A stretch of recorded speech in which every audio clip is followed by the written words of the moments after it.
week out to prophesy the downfall of your beloved America, and let the Negroes, Latinos, and Native Americans know that they're the true children of Israel. And say blessed to the elect, double honors to our apostles / elders, which are GMS. Now this is today, your beloved Easter. You know, we like to dress up, go to church, you know, and this holiday is supposed to be the death and the rising of Yahushua. But we all know that the Lord died in the Passover, around the Passover, okay? And here it is, the Passover happened what, about a month, or almost a month. It's about like 2 weeks ago, you know? So Esau's calendar is off compared to the lunar calendar, okay? And also the Lord's birthday was around the Passover. Same day he died, or around the same time he died, the same time he was born, 9th of December. Okay, so that should be an automatic carnal tip on when the Lord was born. Okay, let's go to. I want y'all to go to Sirach real quick.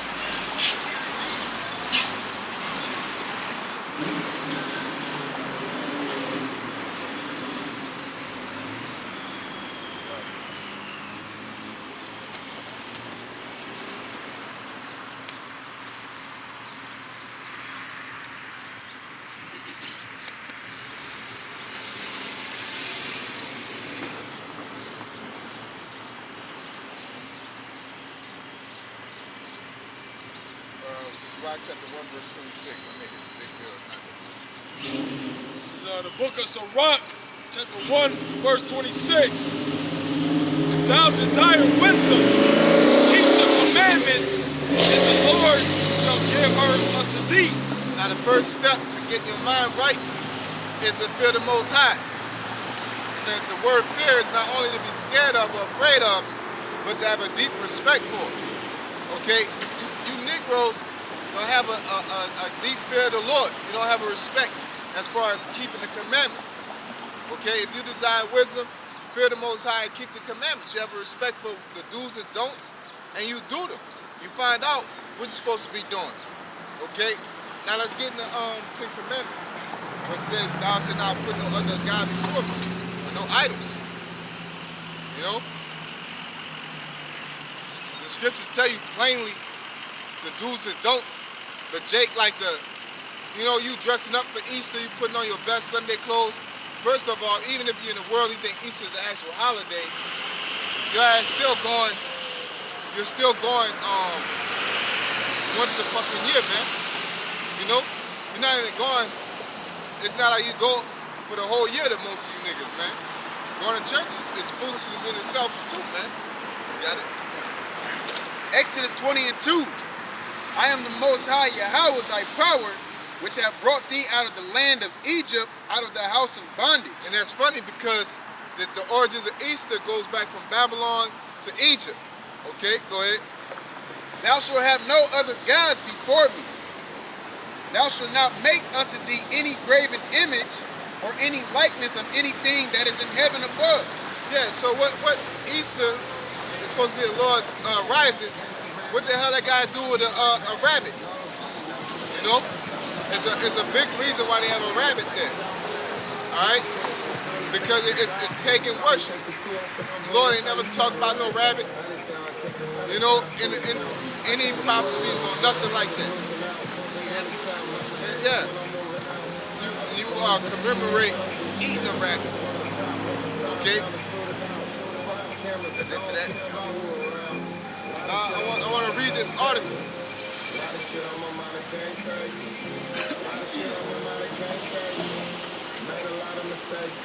This paragraph right here. This is from ancientorigins.net. It says, according to some scholars, such as Dr. Tony Nugent, teacher of theology and religious studies at Seattle University, and Presbyterian minister, the Easter story comes from the Sumerian legend of Damuzi, aka Tammuz, and his wife Inanna, aka Ishtar, an epic myth called the descent of Inanna. Yeah, because basically Ishtar, they try to connect that with Easter, you know, which it does connect. That's why it's called Easter, because of Ishtar.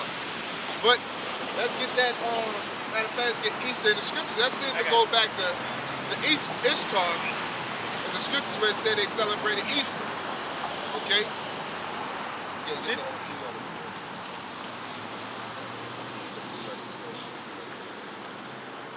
This is Acts chapter 12, verse 4.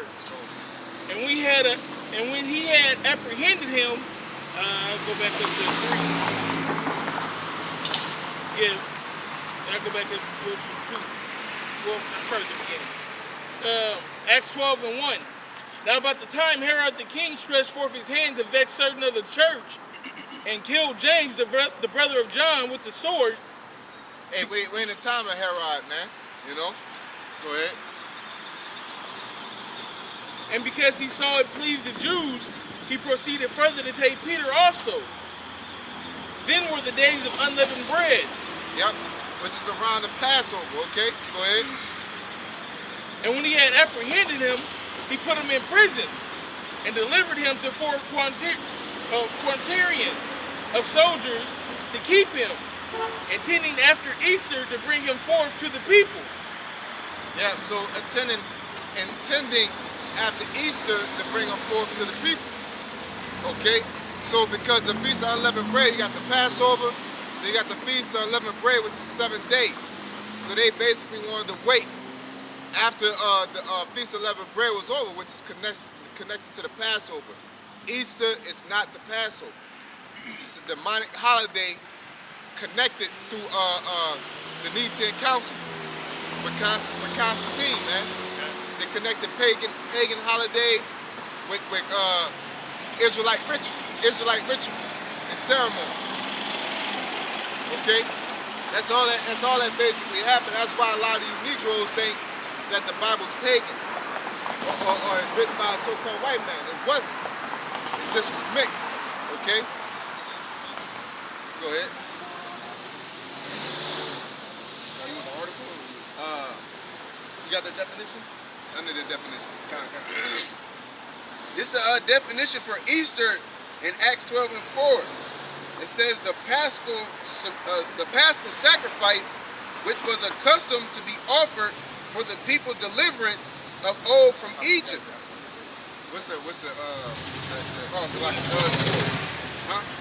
Strong's G 3957. All right, and it says the Paschal sacrifice, which was a Pasaka. Yeah, Pasaka. But that's which that goes. The origin of that is Pasaka. Yeah, it goes back to Passover. That's the main thing I wanted when you read Easter. That's around the time of Easter. That's not the actual name. Okay, that goes to show you that Nate can't sit there and tell you that you can't go into definitions, because if you don't, then you automatically have a right to believe that that Easter is the Passover, which it is not. It's a whole pagan holiday, man. And the Most High said, worship no idols. So you'll be clearly breaking the commandment unless you go into definitions for that particular situation. All right? But yeah, that's all I want. All right, back to the article. It says the Easter story comes from Sumerian legend of Tammuz and his wife Ishtar, an epic myth called the descent of Inanna. So it's a story called the descent of Inanna. I-N-A-N-N-A, I believe. That's spelled it right?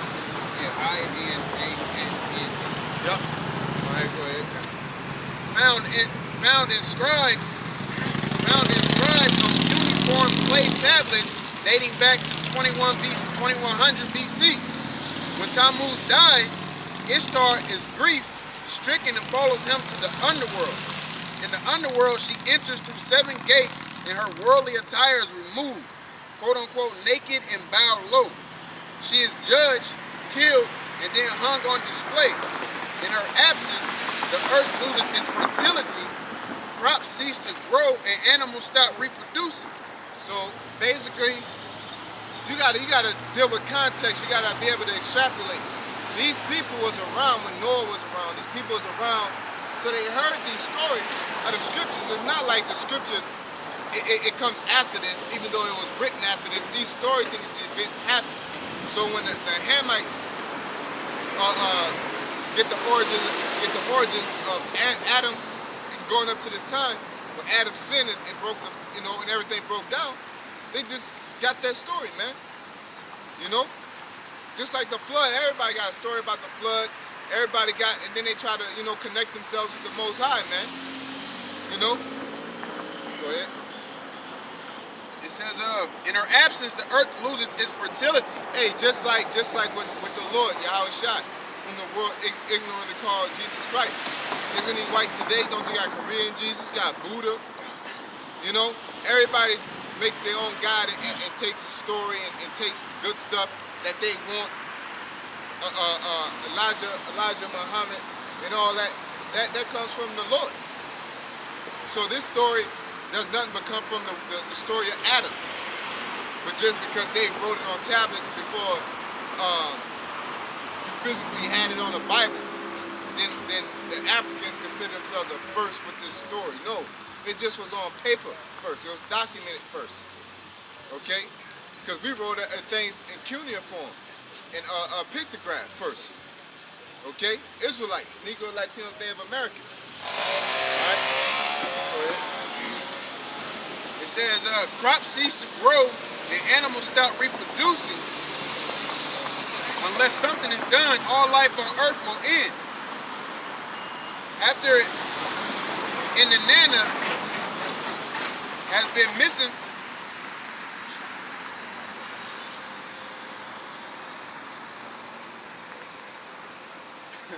Go ahead, son. He said it. They don't want that word to get out there. No. Fill in the quill.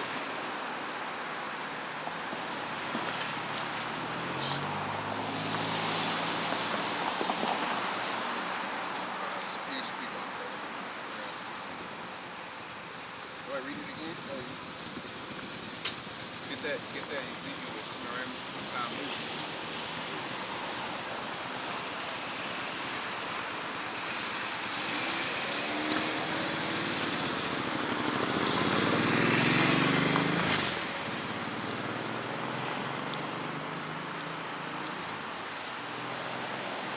Look it up there.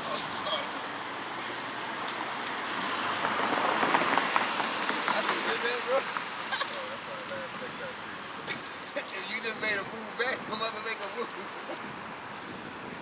shit.